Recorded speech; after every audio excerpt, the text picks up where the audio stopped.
السلام عليكم ورحمة الله وبركاته. الحمد لله رب العالمين والصلاة والسلام على رسول الله صلى الله عليه وسلم. اليوم إن شاء الله بنكمل كتاب المناهي، كتاب المناهي أي الأشياء التي نهى عنها الشرع.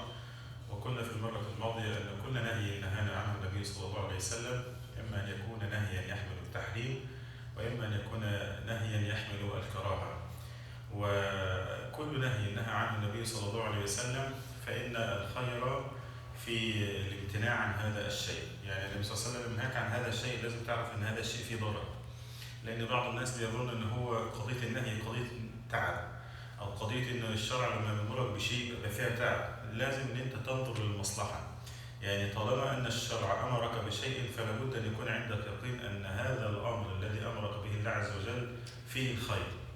وكذلك أن كل نهي نهاك عنه الشرع لابد أن تعلم أن الشر كامن فيه. والموضوع بنمثله زي ما يكون أنت مع ابنك الصغير، دايما ابنك الصغير بيبقى عاوز يعمل كل حاجة، لكن أنت دايما شايف اللي قدامه طريق الخير وطريق الشر. حتى الولد لما بيجي يلمس مثلا سلك كهرباء، يجي يلمس النار، عنده نوع من الاستكشاف. واحنا كذلك احنا عندنا كده برضه في الحياة اللي احنا بنعيشها، عاوزين نستكشف كل شيء. فربنا يقول لك لا، الطريق ده شر، الطريق ده خير. فاحنا لابد ان نتبع كلام الله تبارك وتعالى وسنة النبي صلى الله عليه وسلم. زي ما انت بتعمل على معادنا كده بالظبط، تقول له لا وتضربه على ايده، تمنعه عشان ما يلمس الكهرباء، تمنعه عشان مثلا ما يلمس النار. لو انت تركته عشان بكاء هو عشان يعمل كده هيهلك. فكذلك رحمة الله عز وجل بنا من رحمته سبحانه عز وجل ان هو بين لك، حط لك علامات كده، يقول لك الحته دي غلط، الحته دي صح، فانت تمشي. فاللي انا عايز اقوله ان كل امر ربنا بيقول به ده الخير، وكل نهي نهانا عنه الشر فهذا هو الايه؟ فهذا هو الشر. لكن نفس الانسان بتكون غالبه عليه، المجتمع بيكون غالب عليه، يقول له يا عم اعمل، يا عم ده خلاص احنا يعني كل الحاجات دي بقت، يعني كان زمان الكلام ده حرام والنهارده الحاجات دي حلال.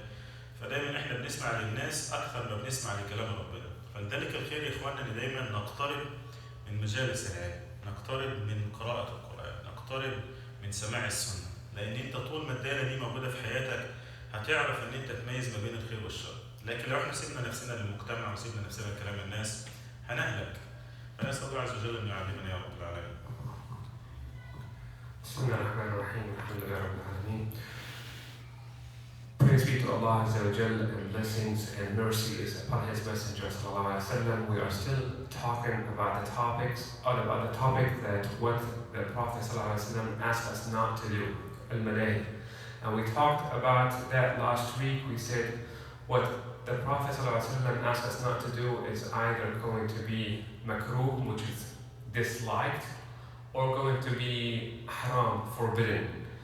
And the best way for us is to leave whatever we are asked to avoid. The Prophet ﷺ has taught us and Allah Azza wa Jal has asked us to leave things because they are bad for us. And He asks us to do stuff because they are good for us. So the evil is there in everything that Allah Azza wa Jal asked us to avoid, and the good is where in everything that Allah Azza wa Jal asks us to do. Nowadays it's different. We are surrounded by society. We are also have the nafs, the self.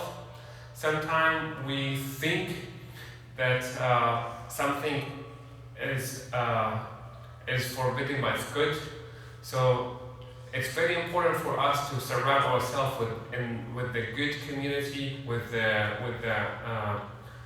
the scholars, attend the halaq al-ilm, meaning the knowledge circles or the knowledge classes, and be with the right company, with the righteous company.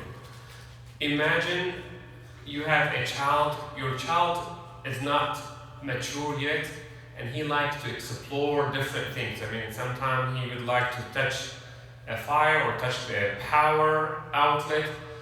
You ask him to stop doing this out of love and out of protection. In the same way, Allah Azza wa Jal knows best for us. We don't know everything, Allah Azza wa Jal knows best. So He asks us to avoid different matters because He knows that this is bad and this is evil for us, and He asks us to do certain actions and deeds that He knows it's good for us. So imagine this when you are asked to leave something or to do something that Allah Azza wa Jal is asking you to do this out of love and out of protection.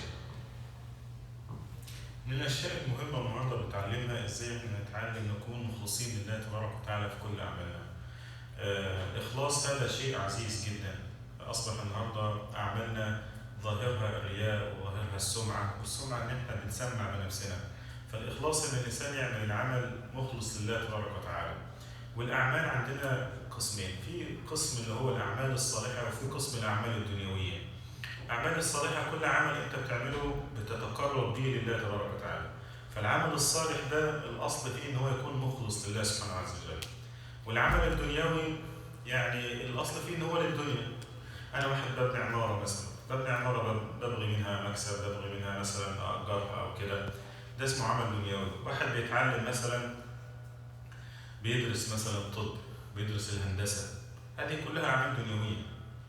لو أن الإنسان ابتغى بها الدنيا فهو لا حرج في ذلك، لأن هي تعتبر مهنة أو وظيفة أو حرفة، فكل ذلك من أمور الدنيا. لكن أما الأعمال الصالحة، الإنسان يعني هذه الجلسة ده عمل صالح، إحنا بنحاول نعمل عمل صالح. أنا قاعد دلوقتي عشان أتعلم وأعلم، دكتور بيساعدني في نفس الشيء، أنتوا قاعدين برضه عشان تسمعوا وتشوفوا ربنا بيقول إيه. الجو نفسه كله لله تبارك وتعالى. لكن النهارده ما نقدرش مثلا نيجي نجامل بعض في القعده دي ونقول احنا جايين بس عشان ايه؟ عشان فلان، يعني جاي عشان فلان. احيانا بنخرج عن هذا النطاق، يقول لك انا رايح في المكان الفلاني بس عشان انت رايح للمسجد ورايح لربنا. فلازم نخرج من قلبنا اي حد. احنا رايحين عشان نجلس للعلم، رايحين عشان نسمع قرآن، رايحين عشان لله، رايحين عشان نتعاون مع بعض على البر والتقوى. قضيه ان في حد موجود معانا دي القصد منها مثلا ان احنا بنتعاون على البر والتقوى.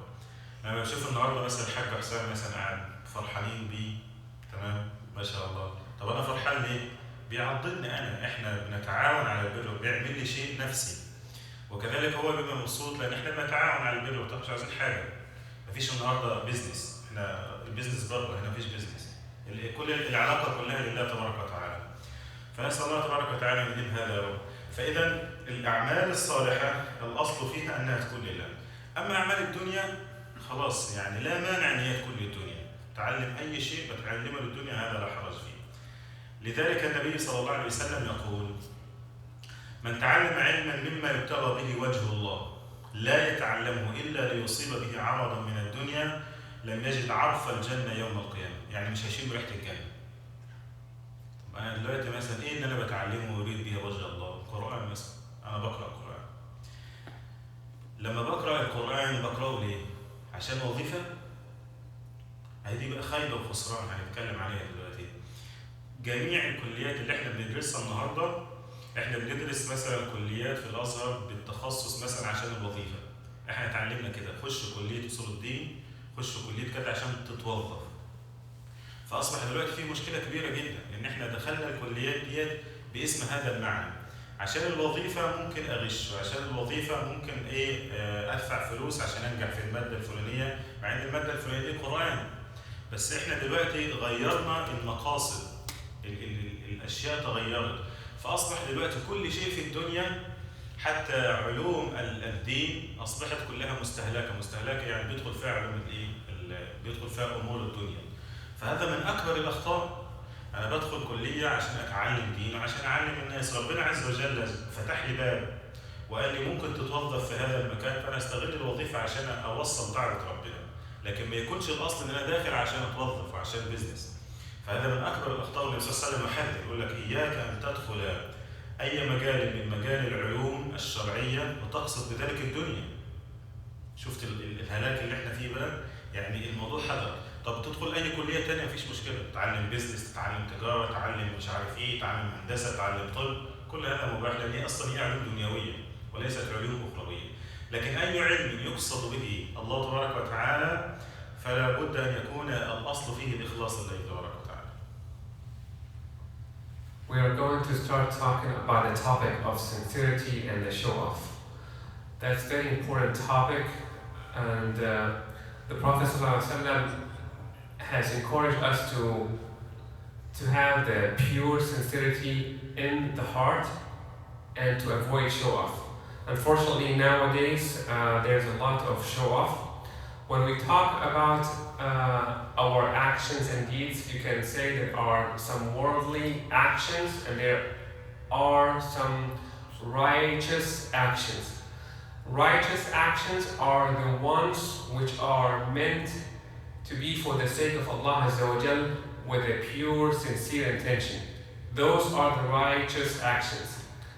There are some worldly actions that we do, not necessarily considered sincere for this world, like some people learn medicine or learn engineering for their lifestyle and to earn a living. That may not be a righteous action unless there is a pure intention. The Prophet ﷺ warned us about learning some of the deen and religion knowledge for something beside the sake of Allah Azza wa Jal. He said that whoever learns something that usually is intended to be for the sake of Allah and he is not intending the sake of Allah in it, he will not smell the smell of paradise. So that's a frank warning, and the Sheikh gave an example. Like say like overseas there are multiple colleges and universities to learn Da'wah and Quran Kareem. So the origin and the base is for someone to learn this for the sake of Allah Azza wa Jal alone and nothing else. Not to make any association, not to make any show off. It's with pure sincerity. However, unfortunately, some people using the study and the university of learning Sharia and learning Quran as a vehicle to get to a position. That's their intention. Sometimes they have to cheat in an exam in order to succeed in this university, in order to get a position. There's a huge warning when it comes to this matter, that if something usually is learned for the sake of Allah, if somebody is reciting Quran and learning Quran, it is supposed to be for the sake of Allah, but when we are not doing this for the sake of Allah, this is a great frank warning for those people who are not purifying their intention with sincerity. لدقة أمر الشرك في حديث النبي صلى الله عليه وسلم خرج على الصحابة وكانوا يتذكرون المسيح الدجال ويتذكرون يعني هو يذكر بعضهم بعضا بالمسيح الدجال. المسيح الدجال ده من أكثر الأشياء التي خوف النبي صلى الله عليه وسلم بها أمته، يعني يذكرهم بالمسيح الدجال لأن دي من علامة من علامات الساعة. والمسيح الدجال لما بتقرأ فيه بتجد قصص عجيب جدا. احنا اتكلمنا كتير عن المسيح الدجال قبل كده وقلنا قصص فيه كثيرة من ما ثبت في السنة، ولكن من شدة سحر هذا الرجل الذي كان يعمله انه كان بيمر على الناس ويقول لهم آمنوا به، فإذا آمنوا به جعل لهم الأرض تنبت وجعل لهم السماء تمطر. شوف خلي بالك من الفتن. ثم يمر على قوم آخرين فإذا كذبوه أكذب عليهم الأرض، يعني الأرض لا تنبت والسماء لا تمطر. شوف من شدة الفتن. وكان يدعو بالرجل يجيب شاب كده قدامهم ويفلقه نصين وبعدين يقول له قوم وبعدين يقوم يتمشى قدام عينيهم. طيب انت لما بتتذكر هذا الامر ويقول لك انا ربك، يعني ده انا ما فيش حد بعد كده. فدي الفتنه دي كانت فتنه جامده جدا. والفتنه هذه بالرغم من ذلك كان الصحابه يقعدوا طب احنا هنعمل ايه لو طلع المسيح الدجال؟ ازاي نعرفه؟ ازاي؟ بيتذكروا الامر، بيتعاملوا على امر الاخره. فقال لهم النبي صلى الله عليه وسلم لما عرف أنهم يتذكرون المسيح الدجال، فبقول لهم ألا أخبركم بما أخوف عليكم عندي من المسيح الدجال؟ بقول لهم في حاجة تانية أنا خايف عليكم أكتر من المسيح الدجال. قالوا بلى يا رسول الله. قال الشرك الخفي. المسيح الدجال أنا قلت لكم العلامات بتاعته، ولما يجي هيبقى معروف، وأنتوا هتلقوا سورة الكهف وربنا عز وجل يقيكم منه. ولو طلع المسيح الدجال وأنا معاكم فأنا حجيجه، يعني أنتوا مالكوش دعوة بيه وأنا سأخلص عليه. فهو بيقول لهم في حاجة أكبر من المسيح الدجال أنا خايف عليكم منها. فقالوا ماذا؟ قال الشرك الخفي. يعني إيه الشرك الخفي؟ قال النبي صلى الله عليه وسلم أن يقوم الرجل يصلي فيزين صلاته لما يرى من نظر الرجل. فالإنسان يخش في الصلاة الله أكبر، واخد بالك، دخل الدكتور أحمد كعكو بيحبه مثلا، فكان هيقرأ قل هو الله أحد، فقرأ ألف لام ميم ذلك الكتاب لا ريب فيه هدى للمتقين، وبدأ يقرأ سورة البقرة. بيعلم مقامه عند مين؟ عند الدكتور أحمد، لأنه بيحبه. طب أنت نسيت أنت بتصلي قدام ربنا. فلما الإنسان ينسى أن هو بيصلي قدام ربنا ويشغل نفسه بالناس، فهذا هو ما خاف عليه النبي صلى الله عليه وسلم عليه منا، اللي هو الشرك الخفي. الشرك الخفي إن أنت بتعمل أعمال كثيرة وأنت مش واخد بالك إن أنت بتراعي. فيقول لك خلي بالك أنا خايف عليك من الموضوع ده. هذا الأمر لابد أن يكون فيه إخلاصا لله تبارك وتعالى. Talking about show off, the Prophet ﷺ warned us a lot about the Antichrist.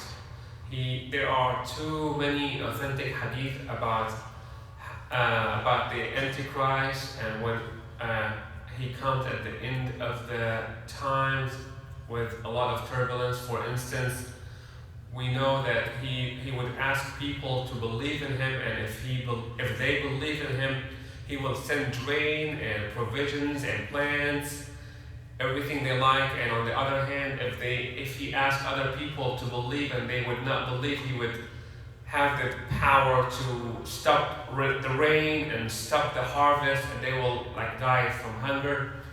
One example, that he will split a person in half, and then he will ask him to get up, and he will get up. All of these happening in front of people, so that was a turbulence, a fitna for these people. The Prophet Muhammad ﷺ warned the Sahaba, the companions, about Al-Dajjal. He told them a lot of characteristics and description about Al-Dajjal to avoid him. So they were sitting down together, the companions, and they were talking about, hey, what if Dajjal, the Antichrist, come? They're preparing themselves. They are talking about all the tips. They're thinking about it in case of something like this happen. So the Prophet ﷺ came and saw them talking about what they are planning to do, preparing themselves for Dajjal, and he said, you know what? What I am worried more about you is not the Antichrist, I am worried about something else. And they asked, what is it? The Messenger of Allah, Messenger of Allah sallallahu alaihi wasallam, and he said, "Ash-shirk al-khafi." Ash-shirk is a word for making partners with Allah Azza wa Jal. Al-khafi, hidden. So basically, making partners with Allah Azza wa Jal without you knowing that you are. And he explained to the companions with example. He said somebody would be doing a good deed, and when he noticed that he is being watched or observed, he will enhance and make it better. So for instance, if somebody is start praying, and then he noticed that somebody is watching him, if he starts to make his prayer better, because he knows that he is being watched, this is a form of shirk, making association and partners with Allah Azza wa Jal without him knowing that. So the Prophet Muhammad ﷺ warned us about this action because it does nullify the reward and it does nullify the intention. The sincerity indicates that whether if you are being watched or not, your action is for the sake of Allah Azza wa Jal alone and nobody else. So you would do the best you can regardless if you are being watched or not. But when we try to please and we try to enhance and improve action because being watched, that's called a shirk al-khafi, which is making an association with Allah Azza wa Jal. Unfortunately, nowadays many people fall into that trap, and we have to be careful about our intentions.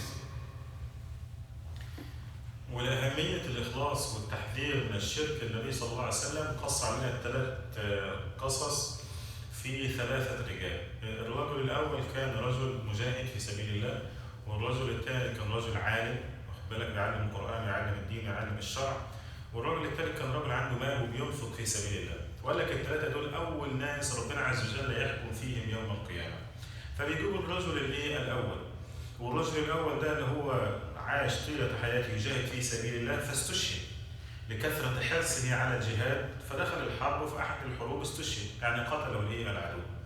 فيؤتى به يوم القيامة فأتي به فعرفه نعمه، يعني بيحاسب وعرفه الله تبارك وتعالى نعمه، النعم اللي هو ربنا عز وجل من عليه بها، اللي هو ألم أعطيك يعني جسدا صحيحا، لأن الإنسان اللي بيجاهد لابد أن يكون عنده جسد صحيح، لابد أن يكون عنده قوة. ألم أعطيك قوة، ألم أعطيك مالا، ألم أعطيك كذا وكذا، يعني يذكر له الأسباب التي كانت يعني تساعده على الجهاد في سبيل الله. لأن في ناس الأمور دي مش ميسرة بالنسبة لها. واحد مثلا مش قادر يجاهد عشان قلة المال وقلة الصحة وقلة العافية، مريض مثلا، كيف يجاهد في سبيل الله؟ ولكن هذا الرجل يعني الله عز وجل أعطاه أسباب كثيرة جدا سهلت له أن هو يدخل الجهاد ويستشهد في سبيل الله. فأتي به فعرفه نعمه، فقال له ما عملت فيها؟ كيف حالك مع هذه الأسباب وماذا فعلت فيها؟ الرجل على طول الإجابة حاضرة، قال قاتلت فيك حتى استشهدت. يعني في حاجة أكتر من كده؟ بيقول لي مين؟ بيقول لي رب العالمين يوم القيامة. المشكلة إن الناس بتفكر إن هي زي ما الواحد كان بيعمل في الدنيا ويشتغل في الدنيا، هيجي يوم القيامة يشتغل بنفس الموضوع. يعني أنت ممكن بيني وبينك ممكن تسرح بيا، اسرح بيا زي ما أنت عايز، وممكن أنت من كتر الإتقان بتاعك أنا ما أشوفش أحسن من كده، وده موجود يا إخوانا. يعني الناس وصلوا لمرحلة من الخداع إن أنت فعلا تقول إيه ده؟ إيه الصدق ده؟ إيه الإخلاص هذا؟ لكن القلوب بيد الله تبارك وتعالى، والذي يطلع على القلوب هو الله تبارك وتعالى. فالراجل ده وصل لمرحلة من الصدق مع الناس، إن هو فيما يبدو لهم إن هو استشهد، فهو مصدق نفسه، فراح يقول يا ربنا قدرت فيك حتى استشهدت. قال له كذبت أنت، يعني قال له كذبت. وبعدين قال له بعد كده قال له كذبت، قال ولكنك قاتلت لأن يقال جريء شجاع، وقد قيل الموضوع خلص. انت عملت عشان يقولوا فيش حد زيه، مفيش حد بيحارب زيه، هو الاول ونمبر 1 ومش عارف كذا ومقدام وشجاع، وفعلا قالوا كده، خدت حقك وجزاك والموضوع خلص. ثم يؤمر به فيسحب على وجهه حتى يلقى في النار والعياذ بالله. هذا الرجل.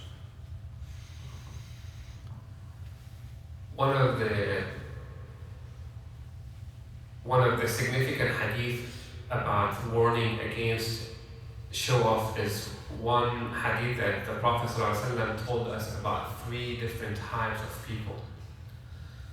So the first type is about a person who spent his life in the struggle of Allah, fighting for the sake of Allah, he thinks, and then the other one is a person who is spending his money right and left, and the third person is a person who is a scholar, has all the knowledge, and he is teaching this knowledge right and left. So the first one, the one who is fighting, he would come at the day of judgment, and Allah Azza wa Jal would ask him about all the bounties that he was given in this life, or in his life. Nobody can fight unless he has a good health, he has wealth, he has all the means to be fighting. But some people are sick or ill, they cannot be fighting in the battlefield. Some other people, they have to work hard to support their families, and they cannot really have anything to in terms of preparation to fight in the battlefield. So this person will be in front of Allah Azza wa Jal, and he is being asked about all of these bounties that he was given in this life, and he would recognize them all.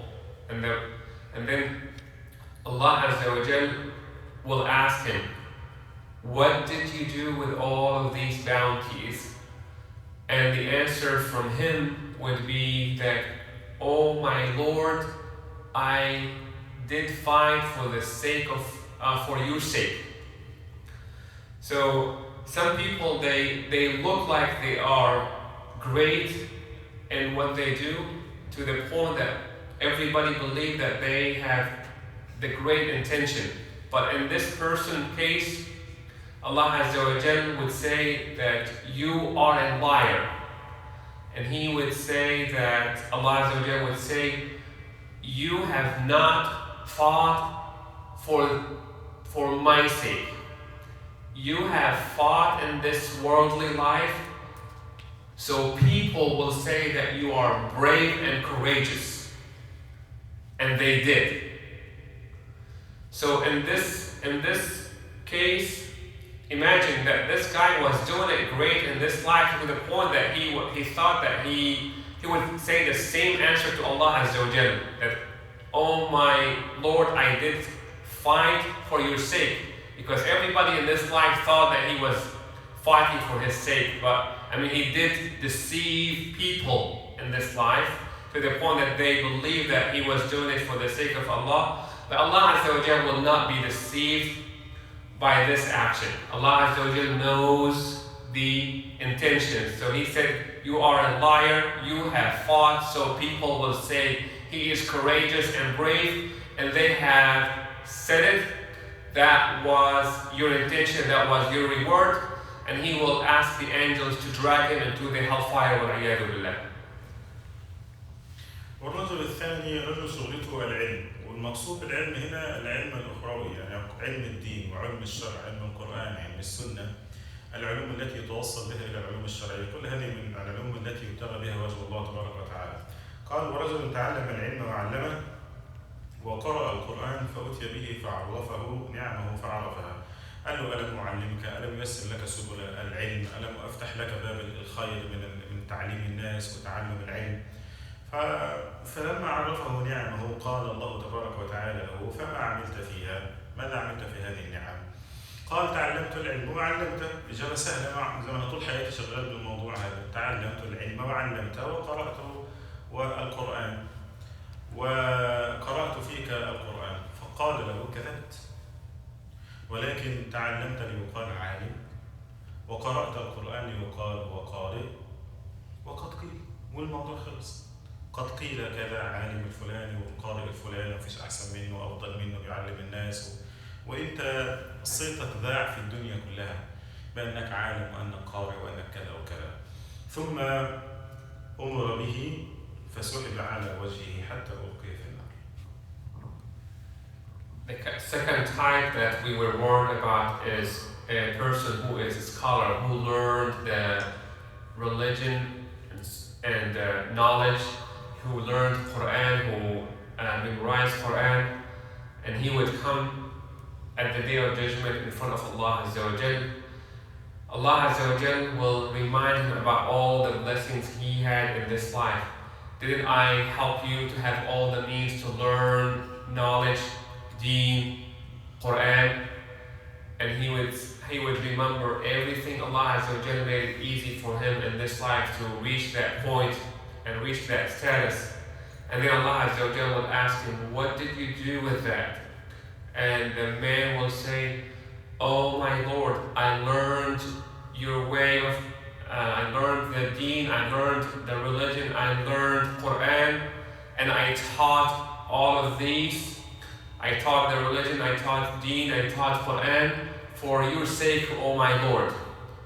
And Allah Azza wa Jalla will say that you are a liar, you have learned, so people will say you are a scholar, you have recited Quran, so people will say you are a great reciter, and they did say that, and your reputation went all over the place that you are a great scholar and great reciter, and you got your reward, and he will ask the angels to drag him into hellfire والعياذ بالله. والراجل الثالث يا اخوانا رجل كان معاه فلوس كتير جدا، وشوف التعبير في الحديث تعبير جميل جدا. قال النبي صلى الله عليه وسلم ورجل وسع عليه واعطاه من اصناف المال كله. في واحد ربنا عز وجل بيفتح له باب رزق، لو جه فتح باب رزق تاني بيقع، فهو قدراته وامكانياته ان هو خلاص محل واحد وربنا الحمد لله يعني ايه كفينا شرنا وخلاص وعلى كده.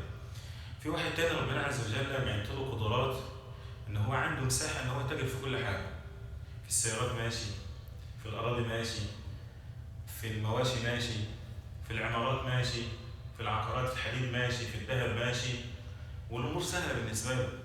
يعني في واحد ربنا عز وجل اعطى له مواهب وقدرات وميسر له عمله في الموضوع. في ناس كده انت بتشوف الناس اللي هم المليارديرات اللي بتشوفهم دول في كل حاجه ماشيين، في كل حاجه، في كل باب، لان الفلوس بتفتح له كل حاجه وتيسره.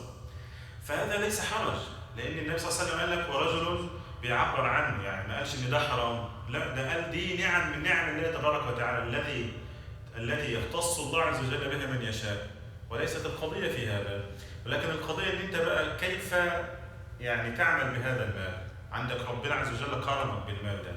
فهذا الرجل اتي به فعرفه نعمه، ألم أفتح لك باب الشغل الفلاني، ألم أفتح لك باب مش عارف التيسير كذا وتيسير كذا، افتح لي الأبواب كل. قال يا رب نعم. فما عملت فيها؟ قال اسمع بقى، ما تركت من سبيل، هو بيقول ما تركت من سبيل أي من طريق تحب أن ينفق فيها إلا أنفقت فيها لك. عاوزين تبرع للمسجد أنا، عاوزين نشتري حتة أرض المسجد أنا، عاوزين نشتري مش عارف عجول ونفرعها ونذبحها مش أنا، عاوزين نجيب سيارة مش أنا، أي حاجة هو متصدر في كل حاجة، ما بيقولش لا، وهو حقيقة الحاجة هو كده فعلا. لكن شوف الخير والخسران بقى. فبقول فما تركت من طريق تحب أن ينفق فيها إلا أنفقت فيها لك، وأقول كده لك.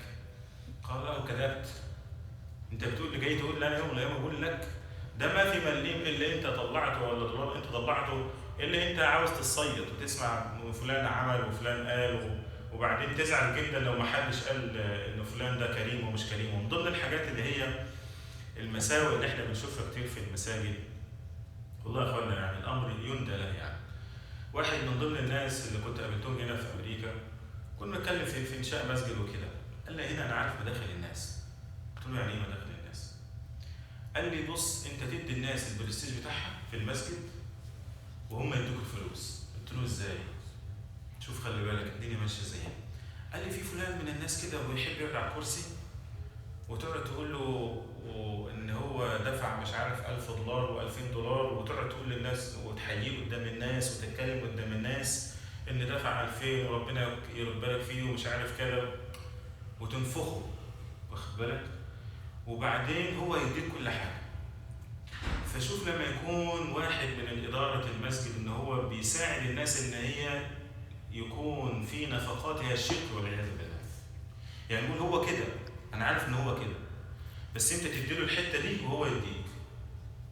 فبئس الحال لما يكون ده حل مع الله تبارك وتعالى، وان يكون ده خارج من المساجد، ان الناس تعرف ان الناس فيها مشكله في قضيه المصاريف، وان انت لما تقعد تقول ان هو بيطلع فلوس قدام الناس وهو يفرح فانت تساعده على كده، واخد بالك؟ فهو ايه؟ يهلك والعياذ بالله. لكن برضه في نفس الوقت يا اخوانا الموضوع مش بالحساسيه دي قوي. يعني لو في واحد مثلا دفع واحنا جينا قدام الناس دعنا له وهو لا يقصد، هذا خير، ما فيش اي حاجه، يعني مش داخل فيه الحته دي. لكن الراجل يقصد بذلك، فلان الفلاني بيحب كده، فانت تديله الحته دي وتاخد منه الفلوس. فهذا من الغش والخداع ان يكون في بيت الله تبارك وتعالى مما يساعد على الشرك والرياء والعياذ بالله. لان هذا الرجل يقول له عملت، يقول له ما تركت من اي باب من باب الانفاق الا نفقت يتامى وغرما ومساكين ودنيا وكله. قال له كذبت، ولكنك فعلت لأن يقال جواد، رجل معطاء وكريم وشجاع وكذا. فقد قيل ثم أمر به فسحب على وجهه ثم ألقي في النار والعياذ بالله. نسأل الله عز وجل العفو والعافية. So the third type of people that the Prophet ﷺ warned us about is the third person who was given too many doors to make wealth. The Prophet Muhammad ﷺ told us in his description that Allah Azza wa Jal has expanded his provision and He opened doors for his wealth from too many sources and doors. Sheikh mentioned that some people, Allah Azza wa Jal bless them in one area, like somebody would do well in real estate, another will do well in cattle. But in this case of hadith, Allah Azza wa Jal made it easy for this person to have profits from too many doors, like real estate, his professions, his like say different gold, silver, all of the different ways that he will get money. And the result that he was spending right and left and was trying different ways to spend. So Allah Azza wa Jal has asked him and reminded him about all the bounties that He blessed him with, all the ways that made his wealth great, and then He asked him at the end, what did you do with all of my bounties and blessings? And the answer from that man was, oh my Lord, I did not find, oh my Lord, I did spend them in every single way to please you for the sake of Allah, for your sake. And Allah Azza wa Jalla will say that you have lied, you have done it all, and all of this spending was to be said that you are generous and altruistic, and people have said that, and then He would say that, take him and drag him into the hellfire, وَالْعِيَاذُ بِاللَّهِ. Sheikh mentioned a real story that in one of the Islamic centers here in the United States, that there was a conversation and discussion about something similar to this. One of the administration members, like a board member of Islamic Center, was talking to Sheikh. He said, hey, I know how to get money for the Islamic Center. You know, this person and this person, they love to be praised in front of people. So in order for you to get good fund, all what you need to do is just to praise these people in public, and you will see the results. They love to be praised, and they will donate so well when they do this. Sheikh said it is really sad to see this happening in the Islamic centers where they are not supposed to happen.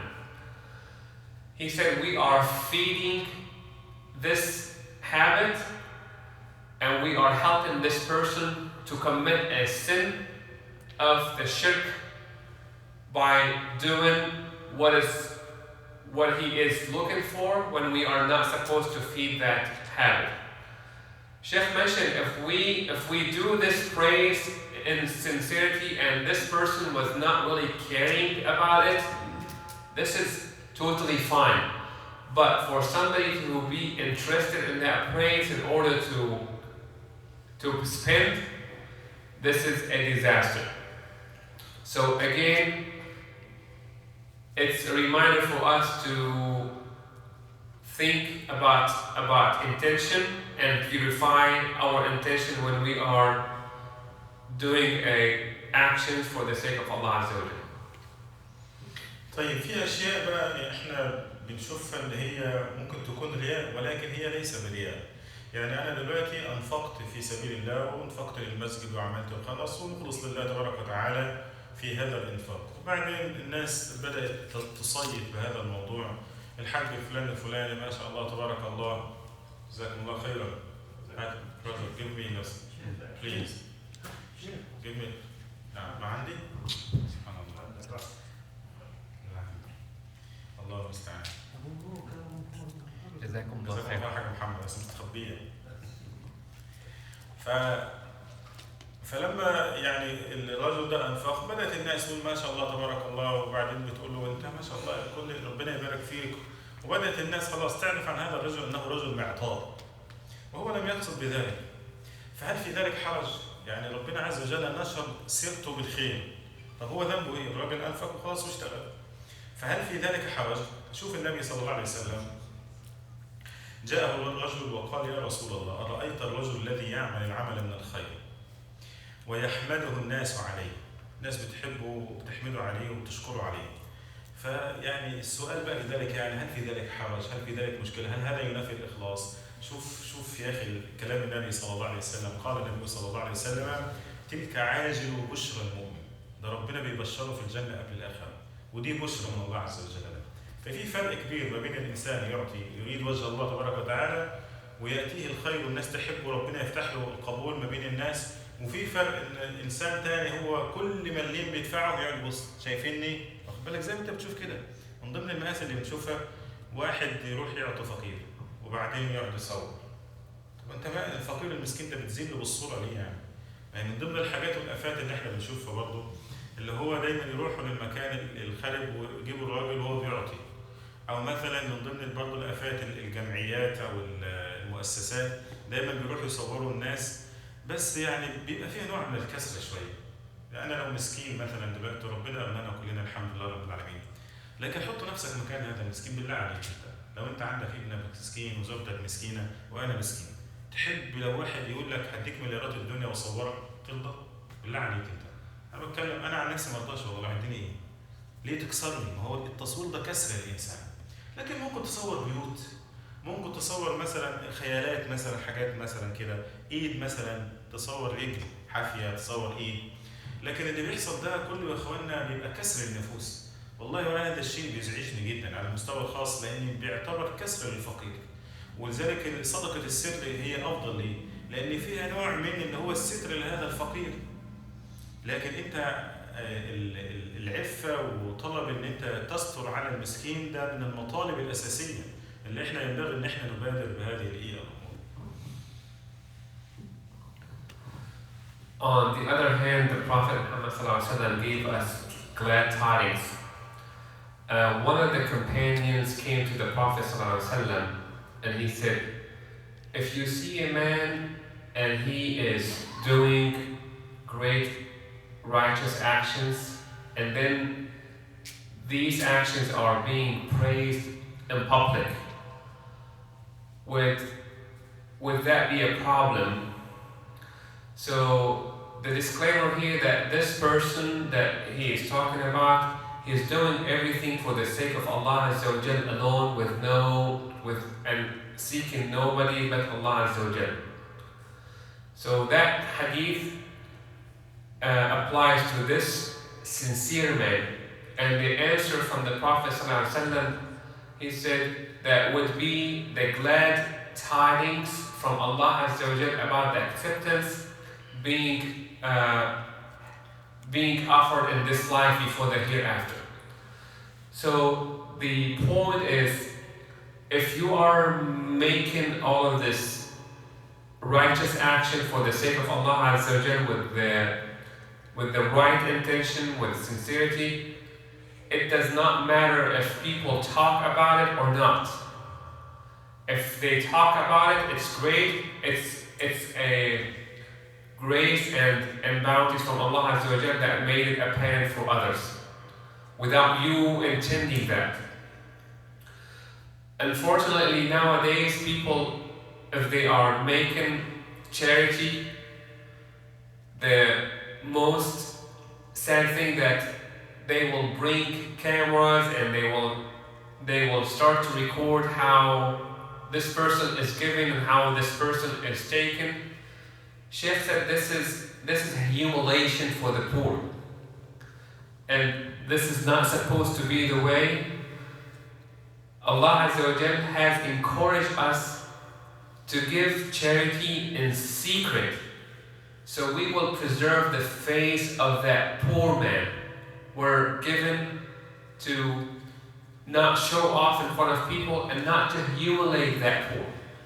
So this hadith that we just heard about, it's a glad tidings that as long as you know that you are doing this action for the sake of Allah alone, with no association, any partners, whether if people talk about it or don't talk about it, don't worry. If they do talk about it, it's a great, it's the acceptance sign from Allah Azza wa Jal that made it apparent for you in this life. If they don't, as long as you are sincere, that's the bottom line. بننتقل بعد ذلك إلى باب مهم جدا، هو باب النظر للمرأة الأجنبية. والمرأة الأجنبية مش اللي هي بتتكلم لغة إنجليزية، ولكن المرأة الأجنبية المقصود بهذا المصطلح في الشرع اللي هي غير المحارم. المحرم بالنسبة لي أختي، أمي، عمتي، خالتي، واخد بالك؟ طب بنت خالتي محرم ليا؟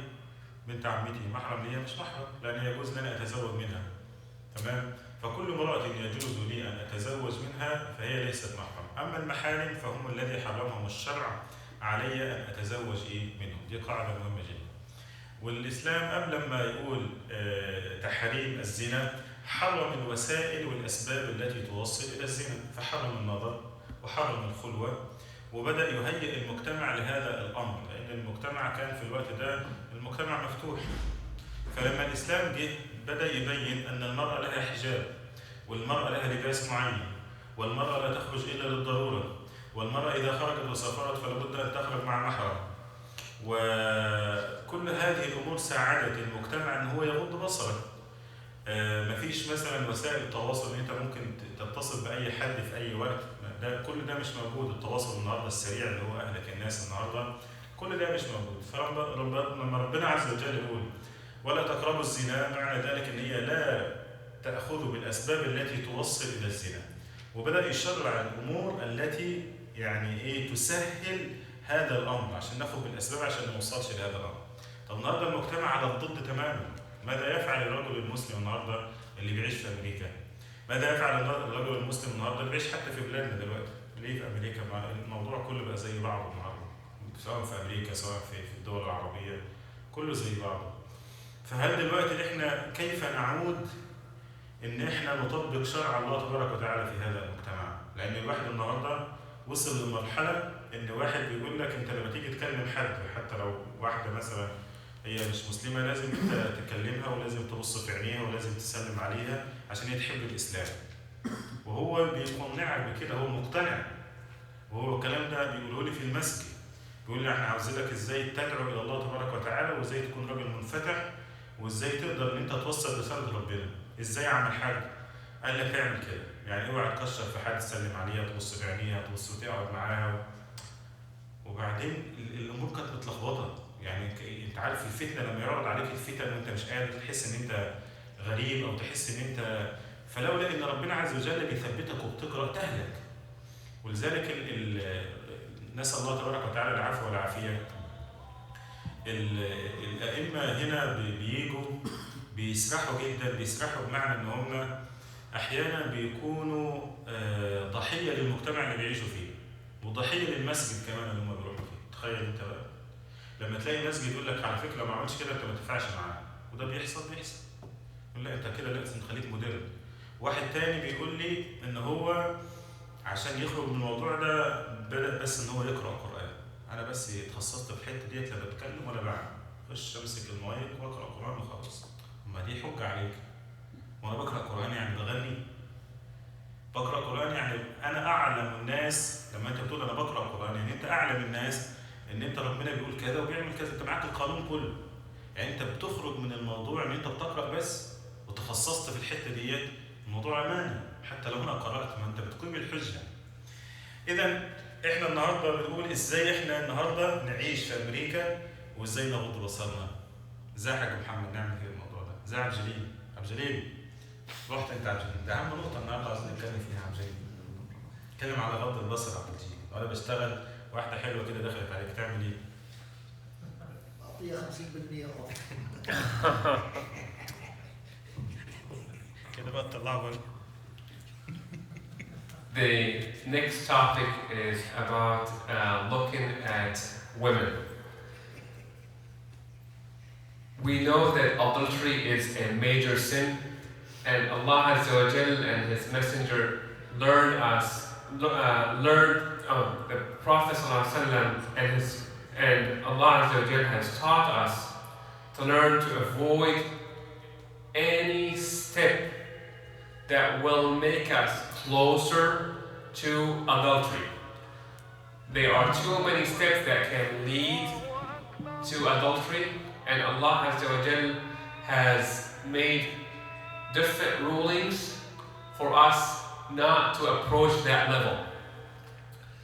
The first ruling is about to avoid this is the eyesight.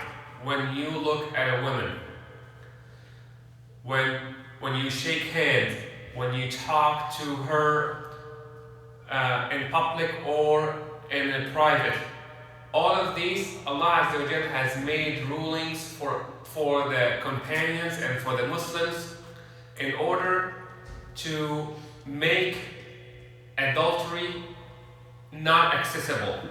So during the time of Sahaba, hijab or veil and cover was mandated.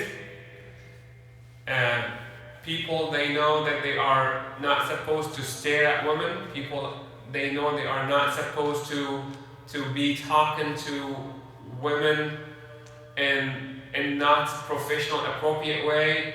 If they are considered ajnabiyya. The word ajnabiyya means in Arabic that translation is foreign, but when we come to the interpretation, any woman that you can marry, it's not considered haram to marry. It applies. These rules apply to her. So these rules that don't apply to your mother, to your sister, to your daughter. All of these women you cannot marry. So these rules, they don't apply. They do apply to your cousin and your extended cousins and your extended family who you can marry. So any women that you can marry, all of these rules apply to them. So Sheikh was mentioning about how the concepts are altered nowadays. Unfortunately, nowadays some people would come to Sheikh and say, you have to be open-minded, Sheikh. You have to have a great eye contact. It's not nice nowadays to have a woman talking to you and you are looking down and not looking her in the eye with good eye contact. It's not nice nowadays to have a woman come to shake your hand and you are not extending your hand to her. Be open-minded. So all of these concepts nowadays are being promoted, being advocated for. This is not what Islam has taught us. If a lady comes to you, you are supposed to revert your gaze, not to look straight in the eye, not to shake her hand, and not to be super sweet and friendly with her. You have to be up to that professional way to talk and look, and don't worry about all of these people who claim that you have to be open-minded and stare and shake hands and maybe hug as well. إن شاء الله المرة الجاية هيكون الحديث كيف نطبق أحاديث النظر وكيف نطبق هذه الأمور الاجتماعية، إن إحنا إزاي كيف نتعايش بديننا دون يعني أن نخسر ديننا، وهو ده هو المطلب. وكل ما كان الإنسان دينه عزيز عليه كلما استطاع بفضل الله تبارك وتعالى أن هو يقيم دينه بدون أي صعوبة. فإن شاء الله المرة القادمة نتكلم في هذا الأمر، أذان العشاء إن شاء الله، وبعدين نصلي، وبعدين الرجل يروح ينام عشان يصحى الفجر. So next time, inshallah, we will talk about more about this, how we are going to avoid falling in this problem. What is the best way to approach this when it comes to interaction with the women, that you do it in an Islamic way. Jazakumullahu khairan. أنا بترجم للشيخ ما بترجم لحد. بص هيبوظ علينا الدرس. احنا بنقول يا جماعه اعملوا كذا ويقول لك اعمل كذا. الله.